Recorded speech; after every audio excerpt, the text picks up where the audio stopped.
Well, welcome to Partners in Ministry. I'm your host, Dan Smith, and today I'll be doing a special Get to Know You segment with Lisa Fitzgerald. Lisa is the founder of Parable Communications and manages our social media here at the Quakerdale Foundation. Welcome, Lisa, and thanks for joining me. Thank you. To get started, why don't you tell us a little bit about who you serve and how you serve them? Sure.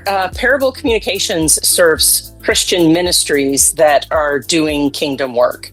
And we support them by providing them with marketing strategy, leadership, all the way through execution. That's awesome. What is your particular role there? So I'm the founder, and I founded Parable 5 years ago last month.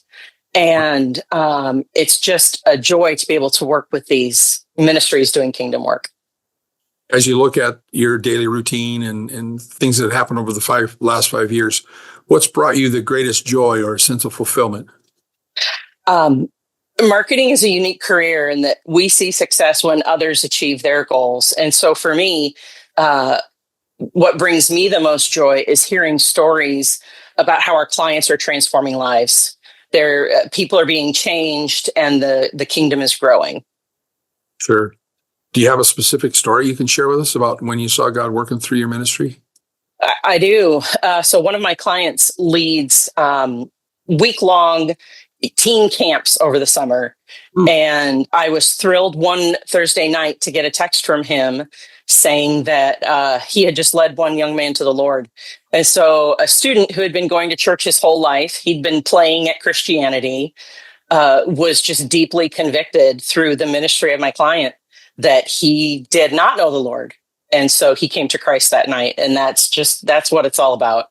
Isn't it though? That is wonderful. Yeah. So what's something people might be a little bit surprised at that you do that has nothing to do with ministry?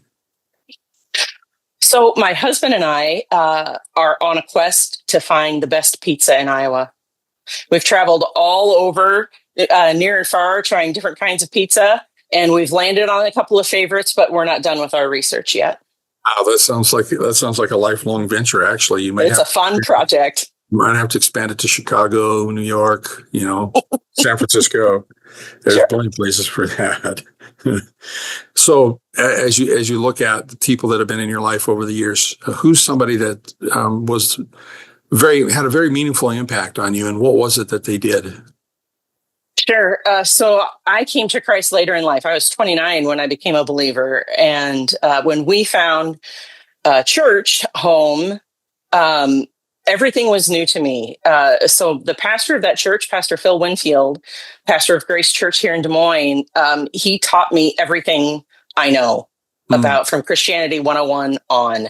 And not only did he teach us biblical truth, but we were privileged to just come alongside his family and do life together. And we were able to see how his life outside the pulpit mirrored his life in the pulpit. And it's just been a great privilege for us.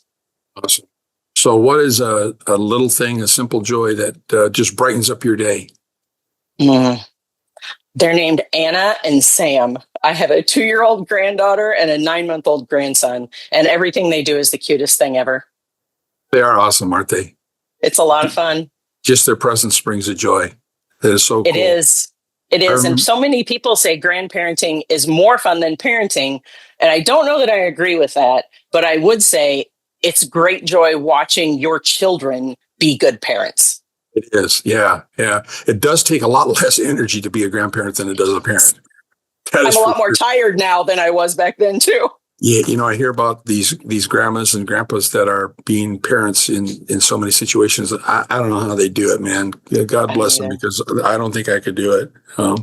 So as you think about the relationship of Quakerdale and kind of what we stand for, what was it that drew you to the mission of the foundation? So having been in Christian ministry for the last almost 20 years, I know that it's important that you deliver on your mission, but there's so much more that goes behind that the ministry needs to be run well. There needs to be a strategic plan. Leaders need to think about the future.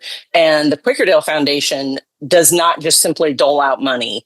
The foundation provides lots of ministries with the tools that they need to better run their ministry and be more effective for the kingdom.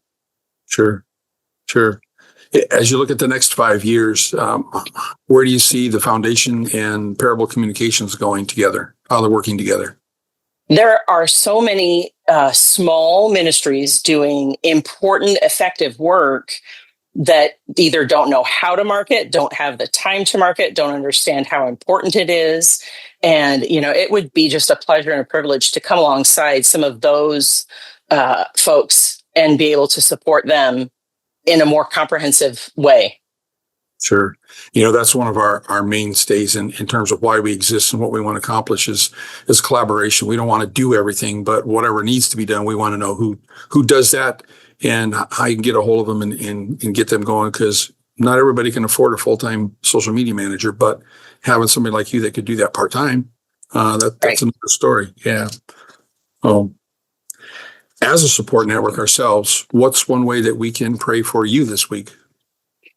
So, as I said before, marketing is unique. We see success when our clients see success. So, I would just ask people to pray for my clients, that they would find success in their ministries.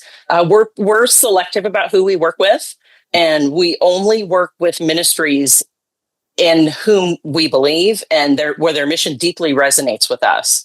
So, by praying for our clients, we're praying for the kingdom to grow.